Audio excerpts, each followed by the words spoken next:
Do całej tej rozmowy nakłoniło mnie ten trend internetowy, nie? Co podchodzi do łapek do taty i co robić w latach 90., wiesz. Widziałeś to 100 razy na pewno. Wszystkich aktorów, wszystkich tych i tak dalej. On potem pokazuje swoje zdjęcia jakieś tam, wiesz, z tych i tam, wiesz. I ta muzyczka, wiesz, go Dolls, Iris i teraz pytanie to w sumie to nie jest pytanie. Dlaczego lata 90. były najlepszą dekadą w historii? Bo były najlepszą dekadą w historii. To nie jest kwestia dyskusyjna. No, bo bardzo dużo się zmieniało, nie? To była przynajmniej w Polsce taka rozkwit wolności. W 89 roku oficjalnie skończył się komunizm w Polsce. Zaczęło Tak się było. zupełnie coś nowego. No a myśmy w Polsce po prostu oszaleli, tak? Czyli wtedy powstały te pierwsze wielkie biznesy, wtedy człowiek mógł szarpać za granicę wszystko, co chciał, mógł sobie kupić to, co wcześniej widział, no, nie wiem, na jakichś olotkach, albo jak ci rodzina coś z zachodu przywiozła, to szczęki na bazarze gwarantowały bogactwo. Tak było. No po prostu ruszyliśmy z kopyta, to był taki wielki zryw wolności w Polsce, powiew. No wszystko było lepsze, no. Ja mam na imię Miron, ja pochodzę ze Szczecina, w tym momencie mieszkamy w Niemczech. A kolega? A ja się nazywam Szymon i pochodzę z Górnego Śląska, z Zabrza. Także to jest dość daleko od siebie, ale generalnie dużo wspólnych rzeczy. W Zabrzu byłem, nie da się ukryć, na zaproszenie kolegi.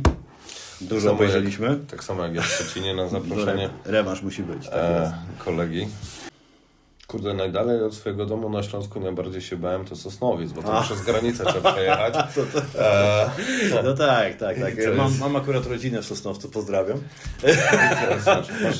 Masz rodzinę w Sosnowcu, a porządny facet. No, widzisz, no co zrobić, taka karma. Tak. Nie, Śląsk jest dość rozległy, jest tak jak, nie wiem, jak Zagłębie Rury, można przejechać 30 czy 40 km po prostej linii i człowiek ma wrażenie, że cały czas jest w jednym mieście, chociaż zmienia się co chwilę jakaś tam tabliczka i to jest specyfika tego miejsca. Natomiast dopóki nie poznałem Ciebie, ja uważałem, że Szczecin jest nad morzem, a Szczecin nie jest nad morzem, jest dość daleko od morza. Jesteś teraz jedną pewnie z miliona osób, która już nie uważa, że Szczecin jest nad morzem.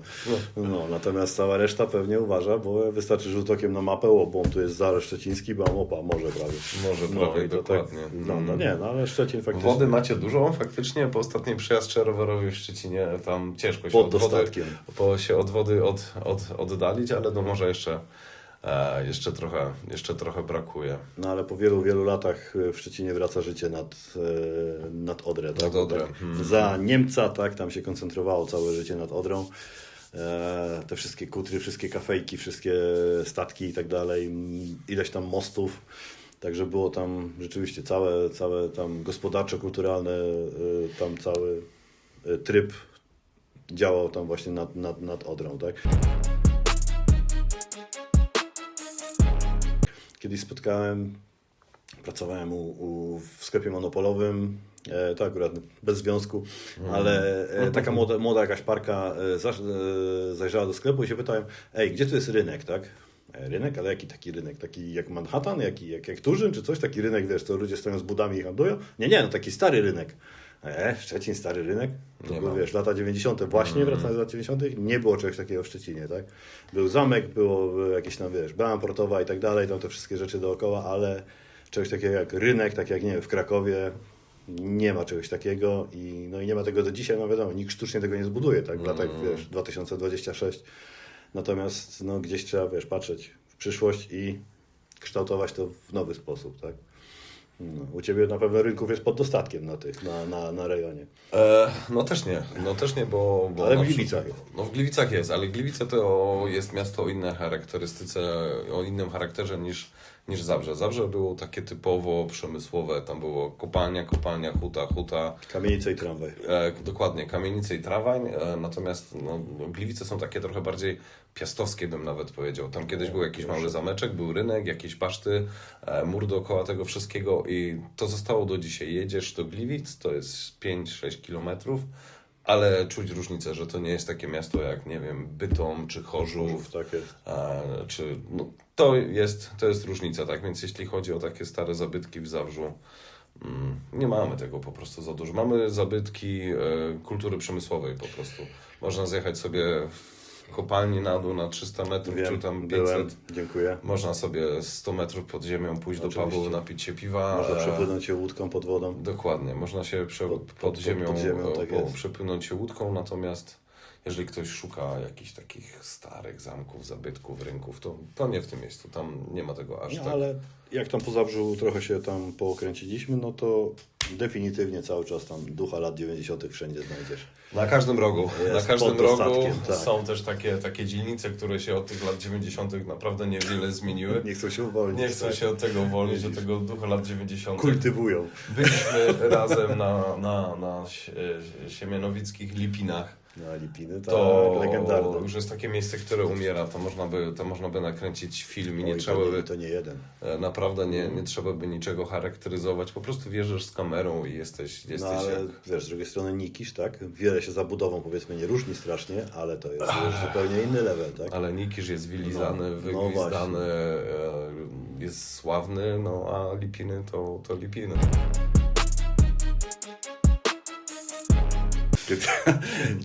Kiedyś mówiłeś, że byłeś za młody, żeby wystartować w jakimś dużym biznesie, że szkoda, że to jest stracona szansa, nie? Tak było, że było jakieś tam okazje, bo można było coś wykorzystać, można było gdzieś tam się nachapać, tak? I można było zaatakować konkretnie, żeby zarobić jakieś pieniądze, nie? No tak, bo w 98 roku miałem 18 lat, a to było już 10 lat po tym, jak to się wszystko po prostu otwarło. Uczknąłem trochę z tego tortu, dla mnie coś się robiło, nie siedziało się w domu, wiadomo. Każdy coś w tych latach robił, każdy, kto miał wtedy 11 czy 20 lat, no to wiadomo, co się robiło. No ale faktycznie byłem trochę za młody, żeby na początku z tym wszystkim wystartować. Co może nie było takie źle, bo jednak skończyłem studia, jestem wolnym człowiekiem, a to mogłoby się różnie zakończyć. Jest wynik, tak. Jest wynik, ale no wiadomo, czyli ty jak miałeś 2000 rok, to ty miałeś 20 lat, czyli już 20 lat, miałeś, no. czyli już miałeś jakieś doświadczenia z alkoholem, z kobietami i tak dalej, coś tam było. No, żyło się, coś tam się Dobra, ale to no. nieistotne, wiesz, to nie... Nie docenialiśmy tego, że nie mogliśmy wiedzieć, tak, że byliśmy świadkami jakiegoś takiego potężnego przełomu, tak?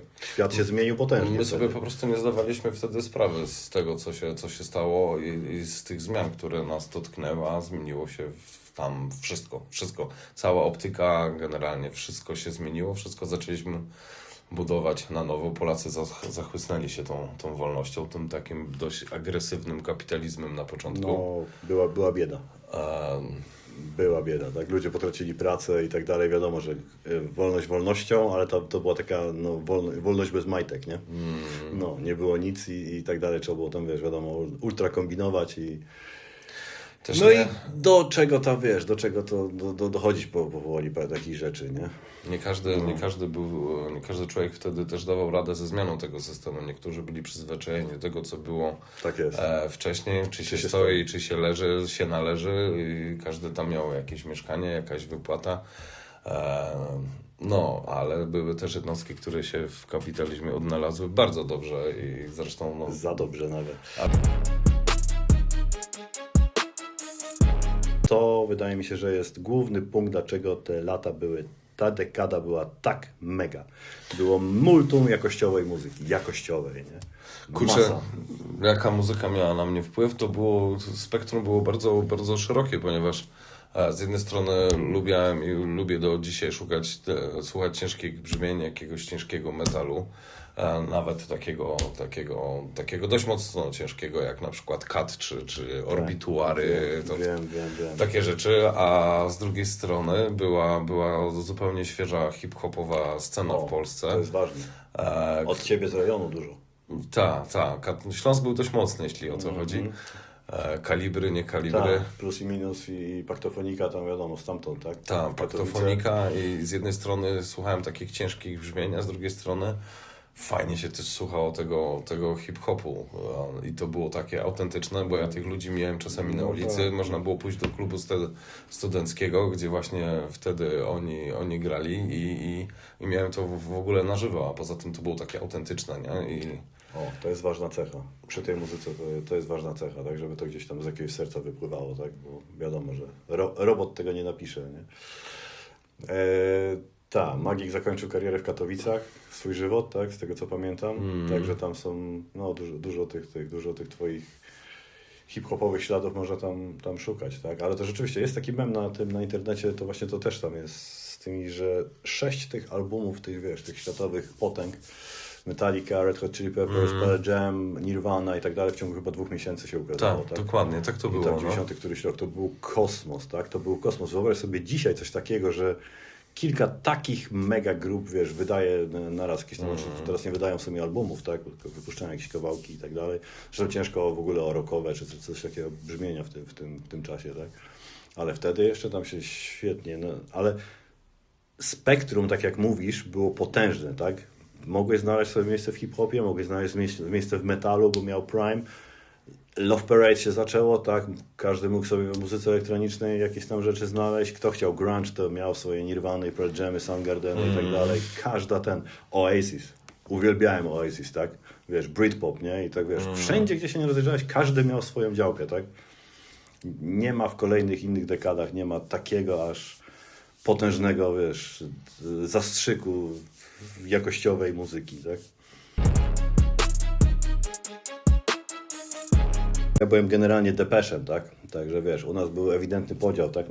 Nie mogłeś. Bluzy z kapturem nie mogłem nosić, bo byłem Depeszem. Nie mieściło się absolutnie w jakichś miarach. Dopiero jak wiesz, po jakimś czasie mi tam tych ciuchów nie było za dużo, więc jak mi gdzieś tam mama z tatą załatwili jakieś dwie bluzy z kapturem, to zacząłem je nosić, bo szkoda było nie nosić i sam się, wiesz, przekłamałem swoje wartości depeszowe i tak dalej, tak? No, ale u nas była mocna ta kultura, nie? I tam rzeczywiście były tam w tym Słowianinie, w tym klubie tam niedaleko Rycha. Rychu pozdrawiamy. Tam był Słowianin, tam były imprezy depeszowe i naprawdę duże piętno odcisnęło tu na rejonie, tak? A metal, ja byłem Depeszem, który został wychowany, wiesz, w metalowym podwórku, tak? Wszyscy u mnie na podwórku, cała ekipa słuchała metalu, tak? Wszyscy byli starsi. Jeździliśmy na głębokie kojarzysz tam na ten, nie? Zbychu tam, który mieszkał na górze, brał wielki magnetofon, worek baterii, worek kaset i wiesz, i mnie edukowali, wiesz, Manowar, lecieliśmy jakieś tam, wiesz, i tam wiesz, weź mu puść to i tam, wiesz, a ja okej, dobra, nie? I także, wiesz, parę tam Metallica, wiesz, jakieś tam, wiesz, One i tak dalej, nie? Sanitarium, bam, i jazda. Nie wiem, czy w ogóle robiłeś takie rzeczy, bo zaraz wszystko, co chcesz, znajdziesz sobie oczywiście na internecie. Interesuje cię tekst piosenki, jak nie rozumiesz, robisz dwa kliki i to masz, a wtedy czegoś takiego nie było. Kupowało się takie książki z tłumaczeniami piosenek Metaliki, albo się po prostu przewijało, tłumaczyło się te dwa słowa. Śmiesznie to teraz brzmi ze słownikiem w ręku. Tak było. No i wtedy te przeżywanie tej muzyki było takie głębokie, bo wszystkiego. Naraz po prostu musiała mi melodia i to wszystko musiało mi pasować. Ale w tych czasach na początku, nie wiem, w latach 90. na początku nie potrafiłem mówić po angielsku, nie rozumiałem tego języka, więc chcesz rozumieć, o czym śpiewa twój idol. No i się zaczęło kartkowanie, siedzenie. To jest w ogóle nie do pomyślenia dzisiaj, bo to robisz cyk i to masz, ale to wydaje mi się, że właśnie nie było dużo rzeczy w tych czasach, ale te przeżywanie było jakieś takie, kurde, głębokie. To człowiek nie leciał tak jak, dobra, tutaj coś posłuchałem, tu coś posłuchałem. Nie skakał, tylko po prostu się gdzieś zagłębiał w jakiś temat, koncentrował się na tym. No albo mi się to podoba i zostaje i się rozwijam w tym temacie, albo nie, jednak mi się nie podoba, ale wszystko, co przeżywałem, wydawało mi się w tych czasach po prostu głębsze.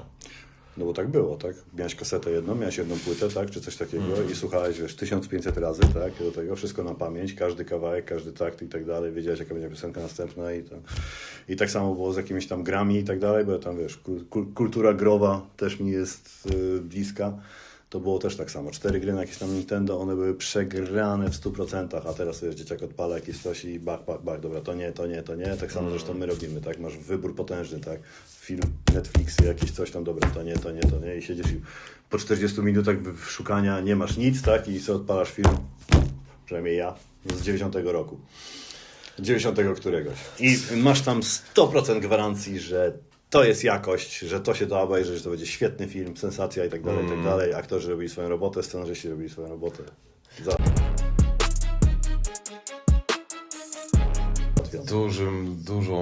znaczy jeśli chodzi o całą kulturę i popkulturę w tych czasach, no pamiętasz wideoteki, nie? Oczywiście, jak najbardziej. Chodziło się wieczorem, wieszało się te znaczki i tak dalej, kiedy będzie przewinięta, nieprzewinięta. Kara za nieprzewinięcie. Tak, kara za nieprzewinięcie była na ścianach kasety, okładki www. Plakaty. Człowiek się musiał zapisywać, bo to jak przyjdzie, to ja bym chciał, proszę, kurde, to było niesamowite. Teraz w dobie Netflixa i tych wszystkich innych platform to jest jakiś masakra, ale... Świetnie, że mogliśmy to przeżyć, bo... No, człowiek brał 3 kasety. 3 kasety sobie na weekend, jedna na piąteczek, sobota, niedziela już ta ostatnia, do poniedziałku oddać, bo kara, wiesz jak jest. A jak?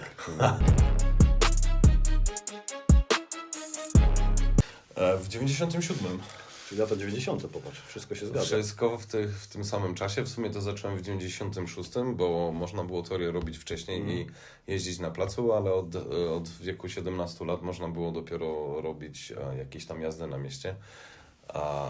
No ja byłem zakochany i cały czas jestem zakochany w motoryzacji. Uwielbiam zapach benzyny i to się już chyba nigdy nie zmieni, tak więc robiłem to dość szybko. Na przeglądach. Spaliny. I do dzisiaj uważam, że lata 90. to jest 80. i 90. to jest najlepsza era motoryzacji do dzisiaj, tam powiedzmy do początkowych lat 2000, bo no, wtedy to było już w miarę nowoczesne w porównaniu do tego, co było wcześniej, a jednak ciągle mechaniczne i miałeś ten kontakt z maszyną, coś czego w tych nowoczesnych samochodach teraz po prostu nie ma i brakuje mi tego wszystko. Nic mi nie pika, nie mam żadnych ostrzegaczy, bo ich nie potrzebuję, nie lubię, wkurza mnie to. No a poza tym no, wtedy powstały najlepsze koncepty, bo nikt nie patrzył jeszcze na auto przez pryzmat księgowego, tak tylko jest. auto produkował inżynier i to zmienia bardzo dużo, bardzo dużo.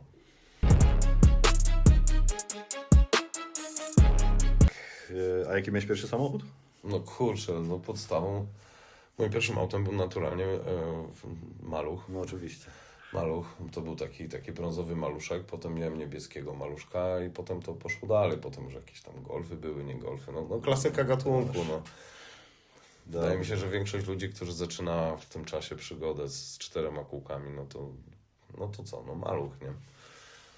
To był maluszek, ale kurde, wspominam go do dzisiaj bardzo dobrze, bo się nie popsuł. Znaczy bo on się nie miał prawa popsuć, bo on był naprawiany przed każdą kolejną, przed każdym kolejnym wyjazdem, ale nigdzie się gdzieś tam dalej nie zepsuł i to była straszna maszyna. 4 biegi, 24 konie. No tak, do czasu, kiedy musiałeś jeździć w zimę. Zimę był świetny, bo miał tylny napęd. Byliśmy pierwszym wolnym pokoleniem, który nie musiał się w szkole uczyć języka rosyjskiego. Ja już mogłem wybrać, mogłem się uczyć angielskiego, mogłem się uczyć niemieckiego.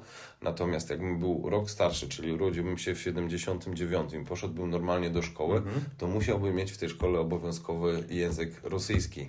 A ja już tego nie musiałem. To jest pokolenie wybrane, można powiedzieć. 45 do 89 jest trochę czasu, gdzie język rosyjski był w sumie obowiązkowym w szkole. Ja miałem jeszcze chyba co najmniej 2 klasy. 76 rocznik, więc miałem na pewno chyba 5. i 6. klasa, czy coś takiego. I potem ta nauczycielka, która uczyła nas rosyjskiego, pracowała w szatni, w dyskotece. Także to się tak skończyło i to była też taka amplituda, bo po jakimś czasie, to było już, nie wiem, czy to już były lata 2000, czy nie, ten język rosyjski znowu stał się bardzo potrzebny, tak? Tak, bo zaczęliśmy handlować z Rosją i trzeba ktoś było... tam, znowu potrzebował akurat... Po tym okresie, gdzie rosyjski był FUPA, potem znowu był potrzebny, bo tak jak mówiłeś, to były biznesy, a ja... Dalej jest FUPA. Ja byłem po prostu naprawdę szczęśliwy, że mogłem się uczyć angielskiego, a nie rosyjskiego, bo ten angielski kojarzy się z Donaldem, gumą do rzucia butami dokładnie. i tak dalej, a ruski to mi się kojarzył, kojarzył mi się z armią rosyjską, którą żegnaliśmy z tatą, ja jako chłopak, że wyjeżdżali tam w 92 czy 3 dopiero wtedy. Siedzieliśmy w szkole, w telewizji, jakieś sobotę w szkole i gdzieś tam jeszcze i oglądaliśmy jakiś pogrzeb jakiegoś Andropowa, czy kogoś tam, jeszcze Breżniewa, nie pamiętam, coś, jakieś wielkie kolumny wojsk. Mega interesujące, jak dla młodych ludzi oglądać w sobotę pogrzeb jakiegoś dyktatora, prawda? No. I wiesz, wszyscy nie wiedzieliśmy w ogóle kto to był i kto to, wiesz, ale pewnie ktoś ważny i tak dalej. Siedzą jakieś gówniaki i patrzą na telewizor, wiesz, jak jadą kolejne czołgi, kolejne, wiesz, setki tysięcy kwiatów i tak dalej, i tak dalej. Większość akurat korzysta z tego, że nie musisz 4 godziny stać na granicy, żeby dojechać do Pręsta, pojechać sobie do jakiegoś Netto, czy jakiegoś tam Reala w Szwed, czy gdzieś i kupić sobie, wiesz, Haribo i Persil, tak? To był duży plus miejsca, w którym ty mieszkałeś, czyli Szczecina, bo do Tak. granicy ma rzut beretem. Natomiast ode mnie ze Śląska, no wyprawa do Niemiec to już była wielka wyprawa, bo trzeba się było najpierw dostać do jakiegoś Zgorzelca na przykład i gdzieś tam przekraczać, a to już jest kawał. Görlitz, legendarny. Dokładnie, to już jest kawał drogi, natomiast jeździliśmy na Słowację i do Czech, no bo do Cieszyna jest tam ode mnie 70 czy 80 kilometrów. Wystarczy przejść przez granicę, już były czeskie czekolady, jakieś słodkości. A jak wiadomo, Czesi są też znani z bardzo dobrych wyrobów wyskokowo-spirytusowo party. I się faktycznie się jeździło po jakiegoś Piwa i becherowki i tak becherowkę, dalej, złotego bażanta, więc jeśli chodziło o szybki wyskok za granicę, to jeździliśmy na południe do rodziny na północ, no bo jak to ludzie ze Śląska mieliśmy kogoś w Ludzie w Niemczech. środku Polski w jakiejś łodzi mają słabo, nie mają blisko granicy. No nie mają blisko granicy, no, a Czechy nie mają morza. No, Czechy nie do mają morza. morza, tak. To dzięki moim rodzicom oczywiście. I znowu wracamy do historii ze Śląska, bo kopalnia, czyli tam kopalniany ośrodek narciarski w Szczyrku, bo kopalnie sponsorowały wtedy wszystko. No miałem niedaleko, tak więc narty to było to. Z kopalni jeździło się też na grzyby i na wakacje nad morzem i tak dalej, i tak dalej. No wiadomo, no jak ktoś miał naście lat, no to każdy wyjazd był wtedy wielką przygodą. No a jak jeszcze było trochę wolności do tego, no to było super, no fajne czasy, fajne czasy, nie? No i pierwsze wyjazdy za granicę też, jak już miałem jakiś tam swój samochód, to jeszcze było, nie byliśmy jeszcze w Schengen w ogóle, trzepanie na każdej granicy Tak i stres, bo przychodzi jakiś pan celnik i każe boczki z auta ściągać. Ja oczywiście tam miałem rzeczy, ale nie w tych boczkach, tylko tam ludzie, nie? No u Ciebie też chyba się troszkę całkiem nieźle przymycało w latach. Ja nic o tym nie wiem. Tak 90. To są tematy, które są dla mnie obce, więc wiesz jak jest. Nie, ale ja na przykład byłem 4 razy na kolonii, jak byłem. Bo tak samo jak u Ciebie sytuacja była, że zakłady pracy dofinansowały czy jakieś tam wyjazdy, to tak samo wiesz, ta żegluga szczecińska od mojego ojca i tam te wszystkie zakłady pracy, w których pracowała moja mama, to wszystko gdzieś tam, nie wiem czy tak u Ciebie też tak było, pamiętam jeszcze karteczkę, trzeba się zanosiło do szkoły, podpisywało się, jakiś wychowawca wypełniał czy coś tam, część pokrywała zakład pracy i tak dalej, no i dostałeś delegację, gdzieś tam jedziesz do Kostewka pod Warszawą, do Jeleśni, do Antonina pod Poznaniem i do Nowego Dworu Mazowieckiego, czyli w tych 4 miejscach, gdzie ja byłem. Po 2-3 razach już się gdzieś tam znało, wiesz, jakąś tam ekipę, bo ekipa była generalnie podobna, tak, czy tam, wiesz, syn jakiegoś marynarza, ktoś tam jeszcze, wiesz, tam stamtąd się znaliśmy. No, także tam są nie? Ale... A powiedz mi, czy wy u was w Szczecinie mieliście coś takiego jak sklepy G? Chyba nie mieliście, nie? Co to jest sklep G? No bo w czasach, pod koniec komuny, czy w czasach właśnie komunizmu były sklepy G, czyli był tak zwany sklep górnika, to było coś takiego jak, nie wiem, Proszę. jak kiedyś Baltona, można było kupić ekskluzywne towary w sklepach G, których nigdzie nie było. W sklepie G można było kupić dżinsy. Jakieś Baltony i tak dalej, to ewentualnie tak, nie? I Pewex, tak? Jak mój tata zaczął pływać na statkach gdzieś tam 88 chyba, czy coś takiego, no to tam wiadomo, Peweksy jakieś wchodziły. W Baltonie byłem może raz, ale kilka takich Peweksów, 1 czy 2 miałem swoje ulubione w Szczecinie. Zawsze było jakieś tam, wiesz, okno na świat i wiesz, kosmiczne rzeczy, Lego, resoraki, wiadomo, jakieś tam, wiesz, sprzęt, jakiś Akai, Aiwa i tak dalej, nie? No, dokładnie, te marki też pamiętam. Akai to był piękne, nie? No. Się szło na 3. piętro to każdy karton z Akai do przodu, żeby sąsiedzi widzieli Akai, czyli gruby sprzęt. Jakaś tam kobieta z wózkiem wysiadała z tego tramwaju i wiesz, mój tata wiesz, chwycił tam, pomaga jej nie? Jacek stanął oczywiście, pani uważa na torebkę, nie? Wujek Jacek bezbłędny.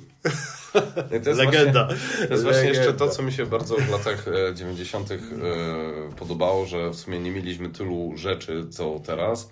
Nie było takiego wyboru, ale trzymaliśmy się jako ludzie po prostu bardziej razem, tak? Więzi były. Wydaje mi się, że im ciężej w życiu jest, tym się człowiek z człowiekiem drugim trzyma razem, a im łatwiej wszystko przychodzi, tym te więzy międzyludzkie się niestety tak troszkę osłabiają i człowiek się trochę oddala. I nie wiem, jakoś wtedy na przykład sąsiedzi, to nie było tak, że jak mi jest ciężko, to sąsiad nie pożyczy. No to zaraz tu wszystko było. Mimo tego, że nie było nic, było wszystko, było to zorganizowane. Czułem taką pomoc sąsiedzką, a teraz no z tymi sąsiadami to jest różnie, Jest, tak? To nie oczywiście, jest że to nie jest to. Jednak człowiek się... No, trochę mi tego brakuje. Jest łatwiej, no nie musisz jeździć do Beltony po telewizor, robisz 3 kliki na telefonie i Dokładnie. telewizor przyjeżdża do ciebie. Nie musisz na telewizor pracować 2 lata, bo wystarczy jak z 2 wypłat sobie odłożysz czy oszczędzisz, oczywiście, to... że powiesz, bo zwykle rzeczy teraz po 3-4 latach trzeba kupić nowe, więc to też nie jest tak, wiesz, banalnie jak kiedyś, nie? Ja generalnie nie lubię o jakieś rzeczy prosić, ale tak jak robią wszyscy, jeśli to oglądacie, to wciskaj wszystkie krzyżyki, dzwonki, plusy, haczyki i tak dalej, lajki, cokolwiek tam znajdziesz, wciskaj, będzie na pewno fajnie. I jeżeli macie ochotę posłuchać nas jeszcze i słuchać nas dalej, to rzućcie jakiś temat, o czym mamy teraz z wami, czy z nami, z sobą porozmawiać. Bardzo chętnie się tym zajmiemy. Oczywiście, że tak. Przemienimy dokładnie. Pokażemy po prostu nasz punkt siedzenia, nasz punkt widzenia, jak my to widzimy, bo mimo tego, że jakieś tam lata już mamy, w środku ciągle jesteśmy młodzi. Zdecydowanie tak. Tak więc po prostu z naszej perspektywy, jeżeli macie ochotę nas jeszcze posłuchać i macie ochotę na jakiś temat, wrzucajcie, to będziemy w komentarzach też dyskutować z wami.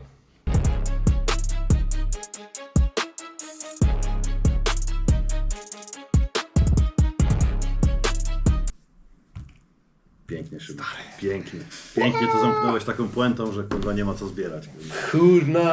Dobra, chodź. Robimy porządek, zanim się szefowa wkurzy. Wracamy do normalnego życia.